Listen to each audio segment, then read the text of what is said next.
Pinheiro direto do Castelão, onde teve um pênalti no finalzinho, perde a invencibilidade a equipe do Fortaleza jogando no Castelão. No segundo tempo pressionou, mas o Palmeiras conseguiu fazer os gols, ganha o jogo de 2-1. E aí, meu querido Chico... Não, Chico Pinheiro não. Não, desculpa aí. Porque o Chico Pinheiro eu sou fã, certo?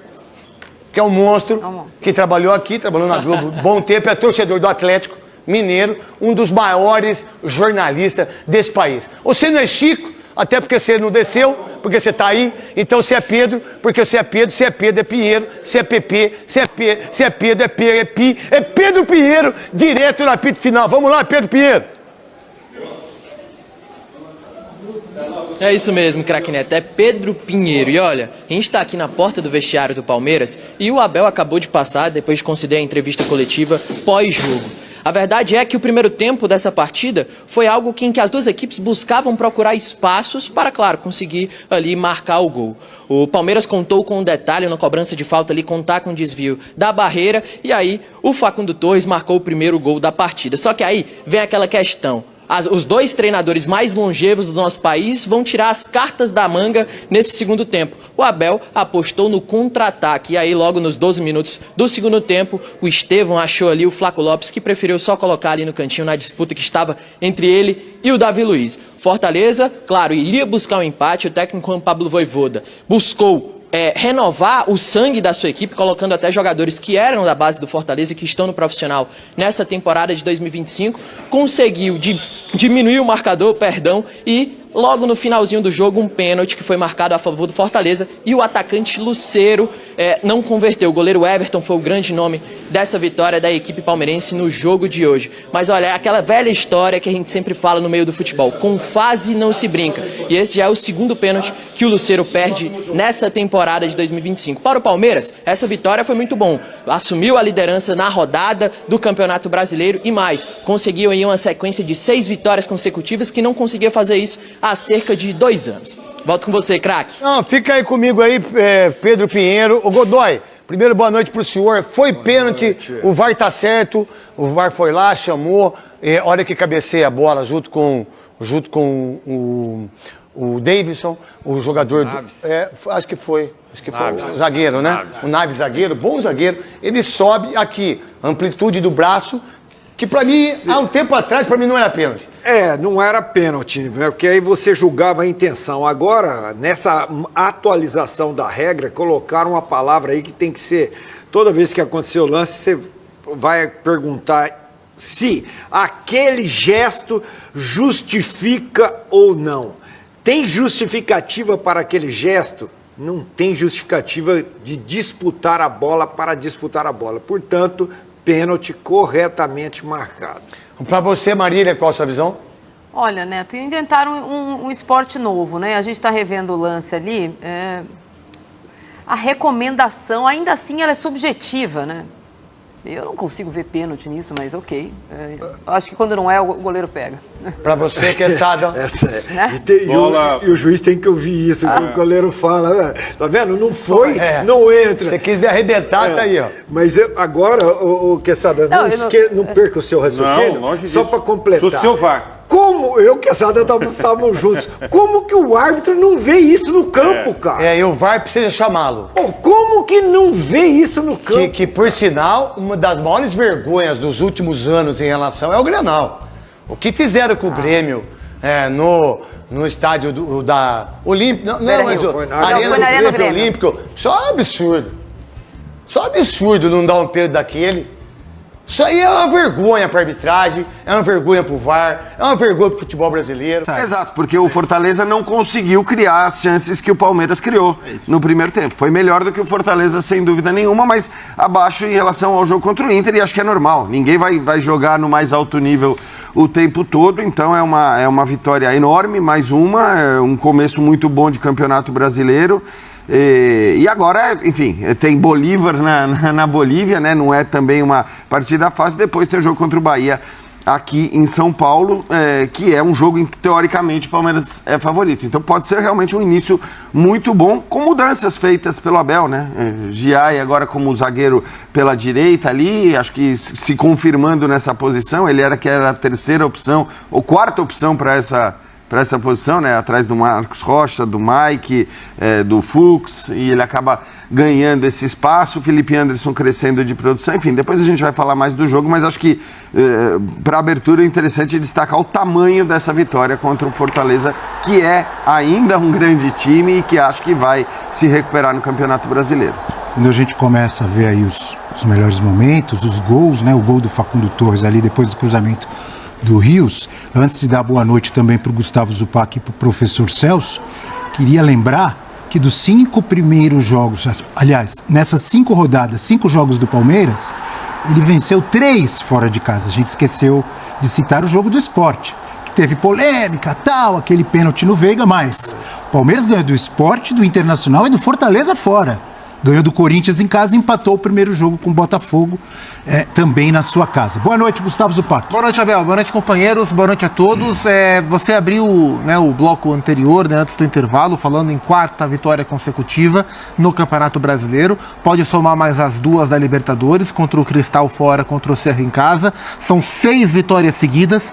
Pode somar o empate do Botafogo e o empate na final do Paulista. São 8 jogos de invencibilidade. Aí teve a derrota na ida para o Corinthians no Paulistão. É a última derrota, então? É a última derrota, e antes disso foi perder lá atrás. Nos últimos 19 jogos, só essa derrota para o Corinthians no jogo da ida do Campeonato Paulista. E dentro que o Abel não serve para ou não servia para alguns. Dentro desse pacote, assim, acho que a primeira metade dessa série invicta com um desempenho ainda irregular, né? O time jogando menos, ele tentando encontrar a melhor formação, tentando tornar o time mais coletivo, mesmo tendo o Estevão pela direita e o time quase todo inclinado para lá. Mas os últimos jogos mostram, além do desempenho, além da manutenção de um resultado muito forte, um desempenho sólido, se não sempre brilhante, como foi no primeiro tempo contra o Corinthians, no primeiro tempo contra o Internacional, né, o segundo tempo dos jogos um pouco menos hoje, mas um desempenho muito consistente, muito sólido. Eu acho que essa é a marca. O Palmeiras começa forte o Campeonato Brasileiro com alguma característica que esse time do Abel já teve com outros elencos, e é isso que me chama a atenção. E os amigos falavam, você também citava, né, Abel, sobre o Abel, o teu xará, não servir mais. Também sumiu a turma que falava que a diretoria do Palmeiras era inoperante, porque o elenco não era bom, a diretoria não trabalhava. A diretoria que na janela do ano passado, das 2 últimas janelas, na do meio do ano, trouxe Felipe Anderson, Maurício e Giai, 3 jogadores agora importantes, e nesse ano trouxe Paulinho, que vai ser importante, Facundo está sendo importante, Emiliano Martins está sendo importante, o Mikael está sendo titular, o Evangelista é um cara que vai jogar, o Vitor Roque hoje ficou no banco, é importante. Maurício está no banco. O Fux, que também está no banco, boa parte desses reforços. Ainda tem mais de 10 nomes. E ainda tem o Veiga para recuperar. São 11, dos quais pelo menos 8 deles o Palmeiras comprou. O elenco começou a ser reformulado na temporada passada e continua a ser reformulado na atual temporada. Se é inoperante quem contrata 11 jogadores, dos quais pelo menos 9 estão jogando em 2 janelas, eu queria saber quem é operante. Professor Celso Zelt, boa noite, professor. Boa noite, Abel, boa noite, companheiros, todas e todas que nos assistem. E você ainda não deu o preço, que era uma outra cobrança do torcedor, e agora não tem mais cobrança sobre isso, né? Eu diria que aquele Palmeiras voltou reconstruído. O Abel, não é nem um problema de nomes, é um problema de setores. O ataque do Palmeiras, por exemplo, foi totalmente reconstruído quando você compara com os times do Abel de outros tempos. É um time que está funcionando, por exemplo, seu Rafael Veiga, ninguém mais lembra que o Veiga não tá jogando, e com jogadores, é aquele tempo de maturação do trabalho do Abel, né?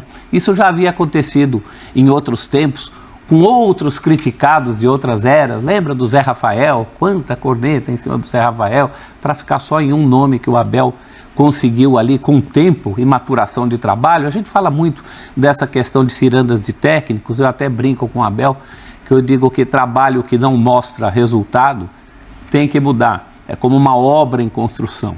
Com o Abel isso não acontece. O Palmeiras voltou não só nos resultados, mas voltou na consistência. É certo, eu concordo, não é a mesma consistência em todos os jogos, como não é a de ninguém. Tivemos ontem o caso do Flamengo, que vinha de um jogo maravilhoso contra o Juventude, não consegue repetir contra o Vasco. Outro dia também perdeu na Libertadores, por exemplo, o Flamengo. Tropeçar, todo mundo tropeça. Não, o calendário que a gente sempre fala, isso é normal, mas mesmo essa oscilação do Palmeiras nunca é abaixo do nível aceitável. Hoje eu acho que foi um nível bastante aceitável. e alguns indícios da força que o Palmeiras mostrava em outros tempos, aquele gol no final do primeiro tempo, de um primeiro tempo que não foi de grandes chances, mas o Palmeiras foi superior, o próprio susto no fim desse segundo tempo, com o pênalti defendido pelo o Everton, não é por acaso. Essas coisas não são por acaso, né? O jeito que o Abel também consegue reagir a atitudes do técnico adversário. Hoje o Vojvoda, quando ele troca o Davi Luiz para colocar o Lucero, essa alteração já diz tudo o que vai acontecer, né? Ele passa a ter 2 homens lá, o Abel responde imediatamente com um zagueiro a mais, aliás, ele já ia responder. Então está lembrando o Palmeiras consistente de outros tempos, só que com outros atores. Dá-se o luxo, por exemplo, de ter entrado hoje sem o nosso Tigrinho. Isso poderia dar algum barulho se tivesse entrou depois, errado, né? Aquela turma que a gente falou aí, ia começar a falar, pô, tantos milhões para ficar no banco. O Abel, mais uma vez, mostra um trabalho muito consistente e agora a capacidade de reconstrução, né? Isso é muito importante. Essas vitórias fora de casa, vitórias de peso contra adversários de peso, é um início de campeonato, muita água vai rolar debaixo dessa ponte, mas até aqui é um início de campeonato incontestável. Por falar em o Palmeiras voltou, que foi a expressão que você usou, professor Celso. Eu estava até ali na redação assistindo o jogo ao lado do Jean. O primeiro gol me chamou a atenção, acho que não era com o Jean, era com o Zupac. Desculpa, era o Zupac que estava ali ao meu lado. Um gol de bola parada, né? Que não é nenhum demérito. Tem que ser elogiado um time que faz muitos gols de bola parada, na minha opinião, porque treina muito, né? E aí tem gente que de repente pode falar, mas foi sorte, a bola não era para chegar no Facundo. Eu fiquei com a impressão que, ele cruzou para a bola ir ali no meio da área. Talvez, eu não sei se é o Emiliano que tenta fazer o gol primeiro e acaba não acertando o chute. Enfim, se o Palmeiras voltou, os gols ali de escanteio, de falta, continuam acontecendo. E assim, as jogadas de construção, como a bola a bola para o Estevão no primeiro lance, que aliás o Bandeira tinha marcado o impedimento no campo de defesa. Uma coisa maluca, né? Pelo amor de Deus. Uma coisa é impedimento duvidoso, outra coisa é marcar o impedimento no campo de defesa. Mas essa bola poderia ter entrado, o Kusevich tirou em cima da linha, depois uma jogada muito boa do Giai, que estava alto ali, né? Roubou a bola perto da meia-lua e serviu muito bem o Facundo, que quase marcou. Então, e o Davi Luiz salvou também, bem similar ao gol do Giai, ao lance do Kusevich, aliás. Poderia ter saído antes o gol, né? E o curioso é que a cobrança de falta vem da esquerda e o gol é do Facundo, e a chance anterior também foi do Facundo, mas no primeiro tempo, onde o lado esquerdo do Palmeiras quase não jogou. O Palmeiras teve no primeiro tempo os seus melhores instantes quando o Estevão vinha do meio para a direita para encontrar o Felipe Anderson com o apoio do Rios, né? Quando esses três se encontravam, por ali o Palmeiras conseguia fazer superioridade e travar o jogo do Fortaleza e por ali desenvolver. Pela esquerda, o Palmeiras jogou pouco no primeiro tempo, o Pequerez passou pouco, o Facundo está sempre vindo um pouco mais para dentro também, mas o primeiro gol saiu por lá.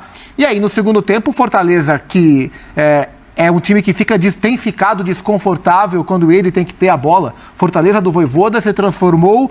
Antes era um time camaleônico, mas da última temporada para cá é um time que joga de maneira reativa, com pouca posse, se não é o que menos tem, é o que segundo menos tem durante todo o campeonato. E aí o Palmeiras, com vantagem, chamou o Fortaleza veio e ficou exposto. O segundo gol do Palmeiras é um claro instante onde a exposição do Fortaleza teve o seu preço pago ali, quando o Flaco ficou mano a mano com o Davi Luiz. E aí eu acho que tem que fazer elogios ao Flaco, porque o Flaco Lopes muitas vezes é criticado com justiça por erros técnicos que ele comete, como qualquer jogador comete, mas esse lance, se é o Vitor Roque que faz o gol que o Flaco fez, ele seria extremamente elogiado pelo gol de centroavante marcado. E o Flaco foi muito feliz no pentear da bola e no tacada de sinuca que ele deu para matar o João Ricardo. E acho que sobre esse desconforto que o Zupac falou, que o Fortaleza tem agora quando ele tem que mandar no jogo e ter a bola, me parece que também essa foi um pouco a ideia do Abel.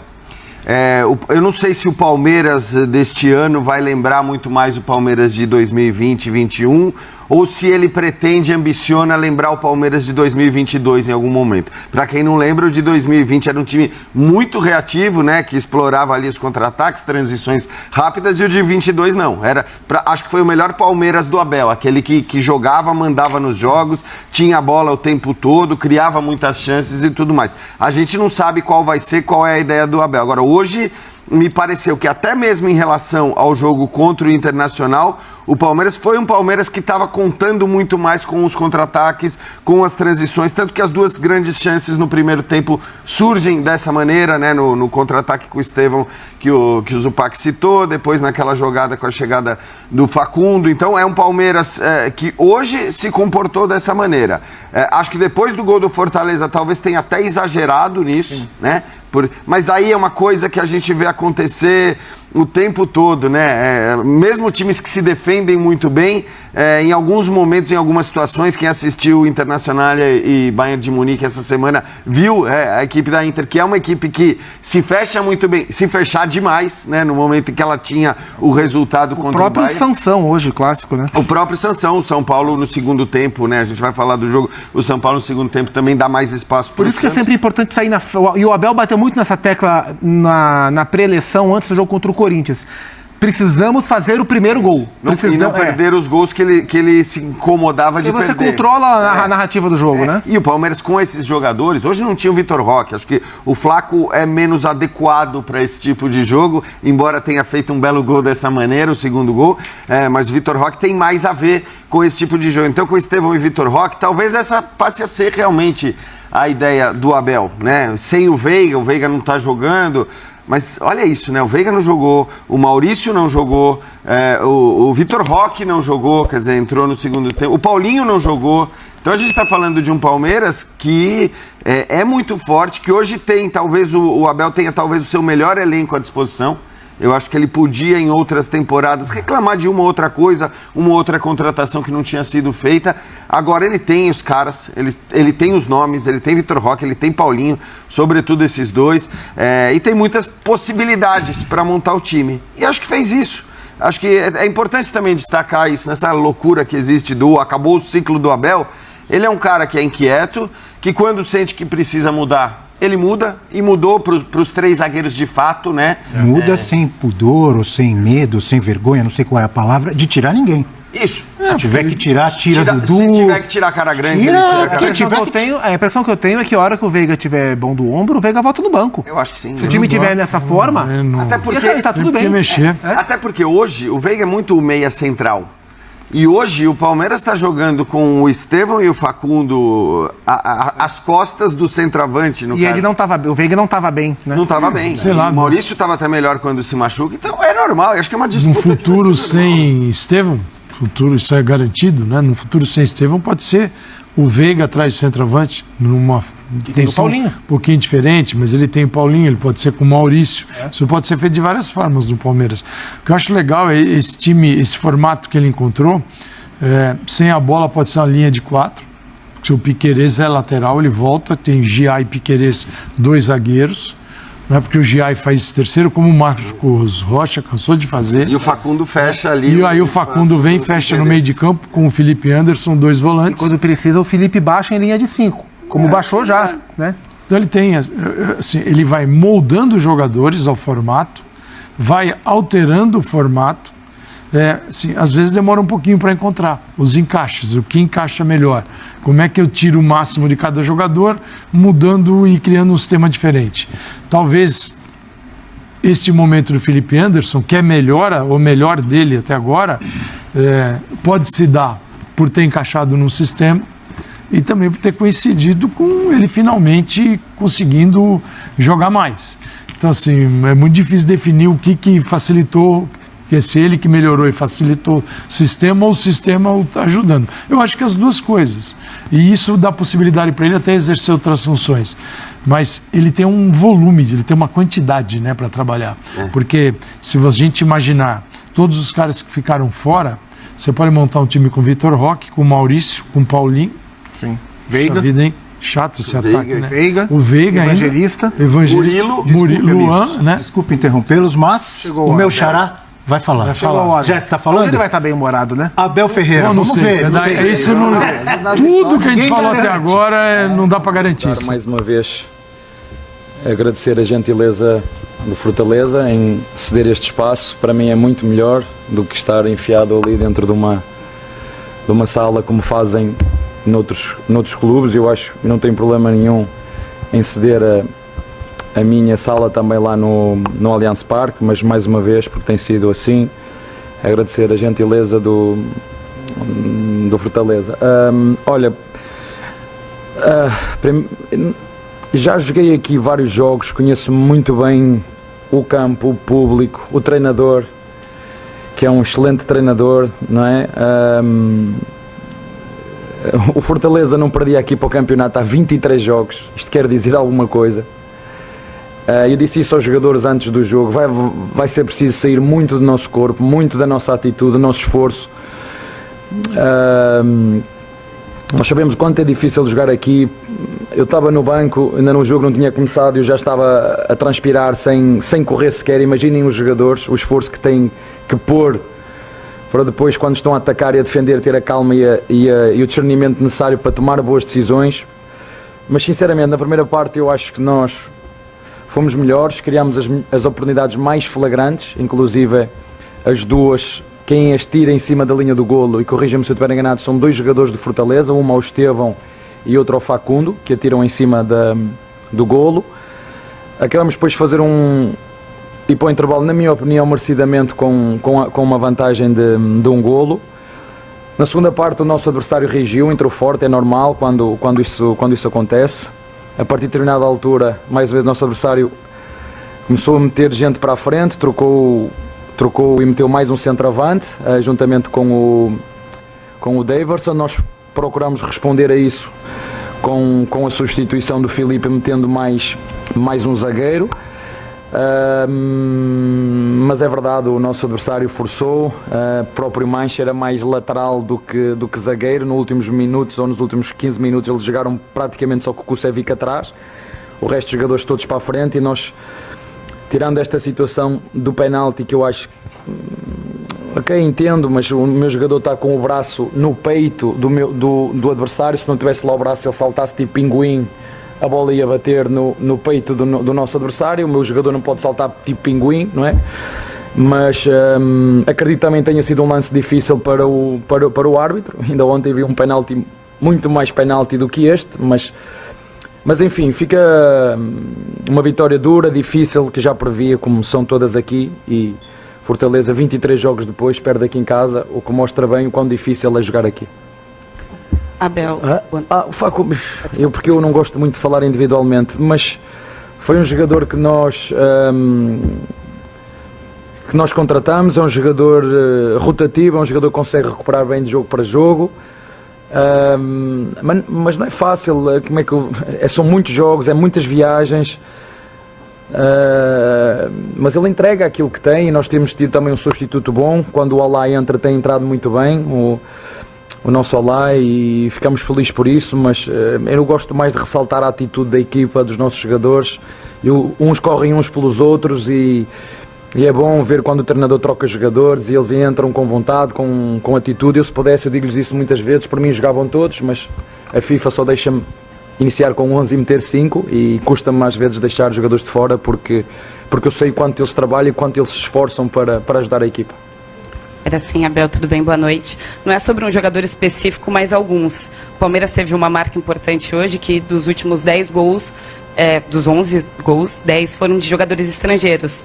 Então, eu queria que você comentasse sobre a importância deles, muitos deles que não eram conhecidos no Brasil e tiveram uma grande atuação pelo Palmeiras e com isso foram conhecidos, e sobre o time que você está formando também, né? Mesmo com os desfalques, parece que o Palmeiras achou o time ideal. Se esse é o time ideal mesmo, e se não for, o quanto está mais perto de um Palmeiras que você pensa para a temporada? Obrigado. Assim, as equipas são sempre um processo inacabado, nunca há uma equipa ideal, um time ideal. Ainda para mais aqui, quando vocês sabem a quantidade de jogos que há, isto é um processo inacabado. Todos os dias, eu volto a repetir, não é por agora que ganhamos 4 ou 5 seguidas que vou alterar. Isto não há como. O segredo do sucesso é muito simples para mim. É muito simples. É treino, repetição, consistência. Ganhamos, treino, repetição, consistência. Perdemos, treino, repetição, consistência. Ganhamos, treino, repetição, consistência. Não há outra forma. É nisto que eu acredito. E é nisto que nós vamos continuar a fazer. E treino agora é a recuperação, análise de vídeo, né? E praticar no jogo. Recuperação, análise de vídeo e praticar no jogo. Porque nós pouco tempo temos para treinar, para não dizer quase nenhum, em função daquilo que é a densidade competitiva, perceber se hoje ninguém se magoou. Isso para mim é que é o mais importante. Depois, sinceramente, quem marca para mim dá-me igual, né? E às vezes eu ouço, se há mais ou menos jogadores estrangeiros, tem muito a ver com o regulamento. Nós mandamos o Merentiel embora porque decidiram alargar. Quando eu cheguei, eu acho que eram 4, depois passou para 7, depois passou para 9. Não fui eu que decidi isso. Depois, quando queremos ir contratar jogadores a outros clubes aqui,